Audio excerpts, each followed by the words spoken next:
So I'm going to talk about some examples of semi-authentic material, what I call SAM, and also going to show you how you can use graphic organizers with these particular listenings. All the examples are in a separate file, so you can either listen to them before you watch this little lecture, or you can start the lecture and then pause and then go to the particular listening I'm talking about and listen to it, and then start the lecture up again. So whichever way you want to do that, this is the lecture with a PowerPoint, and the listenings, the examples I'm talking about, are in a separate file.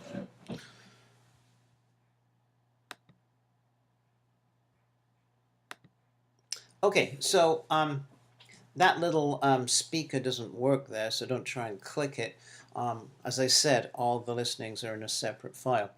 So let me start with this one. This is kind of an old one. This is our semi-authentic listening, which I made in 1980 when I lived in Rome in Italy.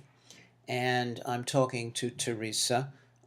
You'll see many examples of conversations with Theresa. She's a perfect person to do these kinds of listenings with, because she's always got something interesting to say and she can talk very spontaneously. What I like to do with these semi-authentic materials is to give this particular graphic organizer to the person I'm going to talk to, so that they can begin to, in their mind, plan their answers. In their mind they're going to do that. Nothing is written down, as I've said. So this is all trying to capture pretty authentic, spontaneous language.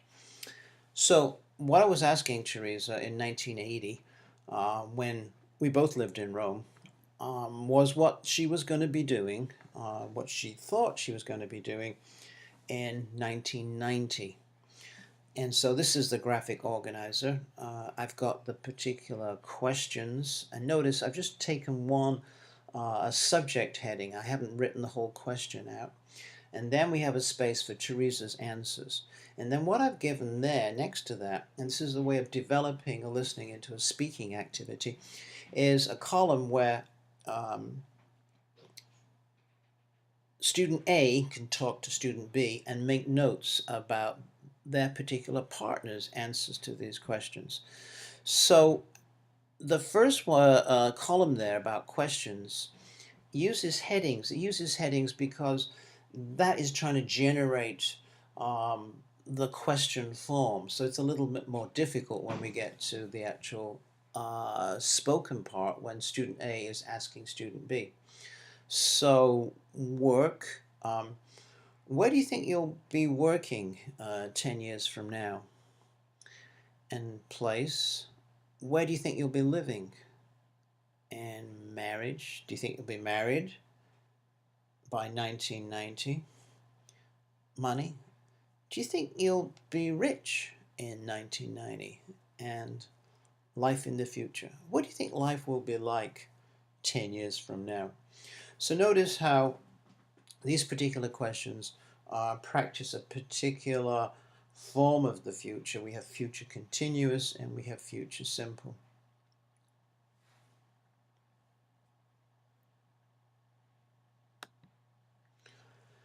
The next example, I actually had three people visited me when I lived in Italy, in Rome, and they were all from California, and they were all from three different cities. So what I've got here is examples of three different people describing their particular cities in California. When you've got three speakers like this, you can use it as a jigsaw listening. So if you organize your students into particular groups, you can give one listening on San Diego to one group, one listening on Los Angeles to another group, and then San Francisco to another group. And then they have to exchange the info, get it together in groups and exchange the information. So again, it's a graphic organizer. We're trying to avoid comprehension questions, and what we just have down the left-hand column is a series of headings. So location, where is San Diego, Los Angeles, San Francisco? Or what can you do in San Diego? What's the weather like in San Diego? And what's the best time of year to go visit San Diego? And what are the people like? So those are the questions, and they were repeated for each of these three particular speakers. And of course, to go on to a speaking activity, the same graphic organizer can be given to a student to describe the hometown that they come from, and then of course, you can exchange that information in pairs and report back. Here's another example, and this time this is about shopping. And again, I'm talking to Theresa. The importance of everyday topics cannot be stressed enough in these kinds of semi-authentic material. What we're trying to get at is some universal themes. So where do you come from? Talk about shopping. Where are you going for your vacation? Where did you go for your vacation? Are all particularly universal themes that students understand and can personalize when you go on to a speaking activity to follow up the semi-authentic material. So here I am asking Theresa questions about how often do you go shopping, where do you go shopping, do you prefer a cart or a basket when you go shopping, which is the favorite time of day, time and day to go shopping. Do you prefer paper or plastic? What do you hate most about supermarkets? And what do you like most about supermarkets? And then again, we've got a column for Theresa's answers. We can develop that, of course, in different ways. We can develop it as a questionnaire, and here I've given the full questions. So there's a column for yourself, and then there's a column to make notes about your partner's answers.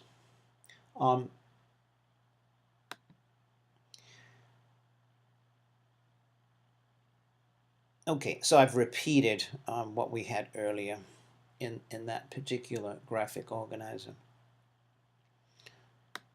Okay, oh, gone backwards. Okay, here we go. Next one. The inspiration for this is a particular picture. It's one of those ways that you can use a picture to elicit a very interesting listening, authentic listening materials. This is a pretty curious picture. It's a picture, as you can see, of a woman who appears to have her head in a bucket. And so it's a picture in which you can invite people to speculate about what's going on. And here I've got two people. I've got Theresa and Jojo. And you can listen to that. When you use authentic material, like semi-authentic material like this, you can begin to tap in to particular grammatical structures which are used in particular situations. There are particular language functions. So here the function is speculating, and what kind of language do we use to speculate? Well, I think, perhaps, maybe, she might be, she must be, etc. This is the language of speculation.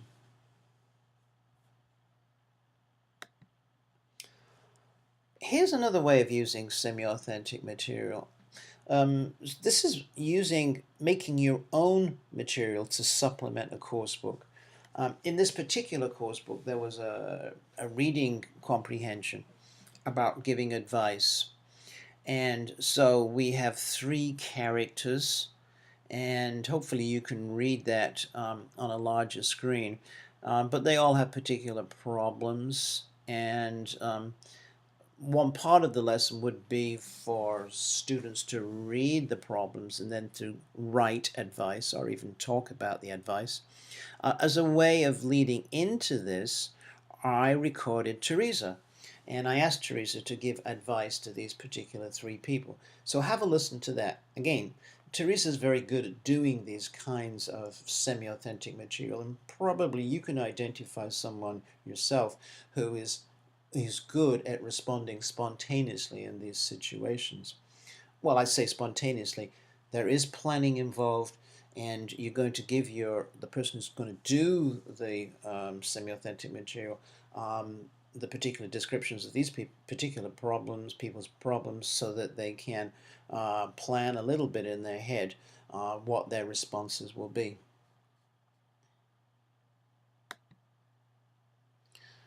And so here's a graphic organizer. We can give just the pictures of the people, and then you make notes next to each particular person. Okay, so hopefully you've listened to these examples. If you haven't, then go on and listen to the examples in the examples folder, and you'll get a better idea of the kind of semi-authentic material I'd like you to be making.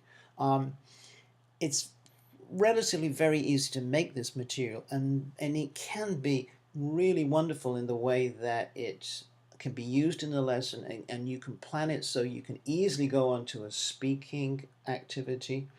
And the most important thing is it's really real language, and it will show you and tell you and your students a lot about authentic language use.